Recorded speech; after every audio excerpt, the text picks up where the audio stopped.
What's up, everybody? Welcome back to another episode. And in today's episode, I'm going to talk about Shannon Sharpe, ESPN, Stephen A. Smith. So, Shannon Sharpe has talked to ESPN about becoming a high profile contributor. The contributor's role would enable the former co host of FS1, Skip and Shannon Undisputed, to join a rotating cast of stars debating Stephen A. Smith on ESPN's top rated Fast Take. As we all know, Fast Take includes contributors like Michael Irvin of the NFL Network. Michael Irvin has his own legal issues which he needs to clear. I believe they'll be cleared. And the other guy is Chris Murdoch Russo of SiriusXM, as well as ESPN's own Ryan Clark. At the same time, the arrangement would enable free agent Shannon Sharpe to continue his weekly Club Sheshe podcast, which now boasts over 1 million subscribers, and potentially score a lucrative gig with the sports betting operator FanDuel. Good thing with FanDuel is it allows talents to work with other companies on a non-exclusive basis. I'm not saying the deal is already done. The Shannon Sharpe ESPN deal is not finalized, according to sources. He has not only limited himself to ESPN alone, he has talked to several potential employers since leaving FS1, and it's reported that over the last week, he and his representatives have had a series of meetings with suitors, and is expected to make a move in August before the beginning of next season of the NFL.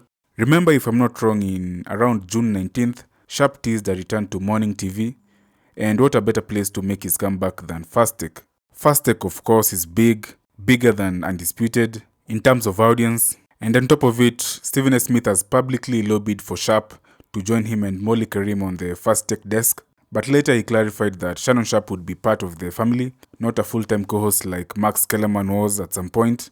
Max Kellerman was recently laid off in the ESPN mass layoffs. The layoffs were obviously shocking, and not only Max Kellerman was let go, other guys like Jalen Rose and Jeff Van Gundy were also let go. Also yet to be confirmed, JJ Redick will take Jeff Van Gundy's spot. Anyway, let's wait and see what will happen in ESPN in the coming days. New ESPN hire Pat McAfee has also urged Shannon Sharpe to join ESPN. So it looks like everybody in ESPN is welcoming Shannon Sharpe. They want him to be part of the team. It looks like they respect his work, which is a good way to attract talent, because everyone wants to go somewhere they are welcomed. The other thing is, with Michael Irvin sidelined from Fast Take due to his legal issues, Shannon Sharpe could slide into that role filled by Michael Irvin last season.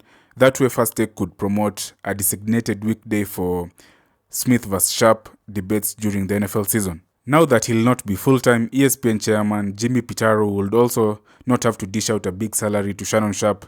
That would of course raise eyebrows after the recent mass layoffs. It will also mean that Shannon Sharpe could make guest appearances on the Sunday NFL Countdown, the Monday NFL Countdown, and NFL Live. You can imagine Shannon Sharpe teaming up with Stephen A. Smith against his old partner Skip Bayless. It will be an act of career revenge. But anyway, that's what happens in sports TV. The salaries are big, the egos are even bigger. Because you can imagine what happened to Undisputed. After nearly 7 successful years together, Skip and Shannon split up after a buyout deal was reached between Shannon Sharpe and FS1. We could all see that their relationship had fallen to an all-time low by late last year. Skip Bayless was very disrespectful to Shannon Sharpe. You remember that episode when Skip Bayless rudely interrupted Shannon Sharpe when he was trying to address the Damar Hamlin controversy? And also at the time, Shannon Sharpe was still not over Skip Bayless taking personal shots at him, trying to defend quarterback Tom Brady. It was ridiculous because Shannon Sharpe is an NFL legend and Skip Bayless was treating him as a child. I think Skip Bayless rudely interrupting Shannon Sharpe while trying to address the Damar Hamlin situation was his last straw. They were basically done from that point on. Shannon Sharpe basically came to the realization that he would never be treated as an equal, either in salary or show direction, by the FS1 management. Meanwhile, Skip Bayless and the team at FS1 have struggled to find a successor for Shannon Sharpe. As a result, Undisputed is on a 6-week long break until they return in August 28th before the coming NFL season. FS1 could also copy what Stephen A. Smith and ESPN are doing. They could decide Skip Bayless to debate a rotating array of guests rather than one full-time co-host. Anyway, thanks for watching. What do you think about this? Please drop a comment. Don't forget to like the video. Don't forget to subscribe as well. Thank you.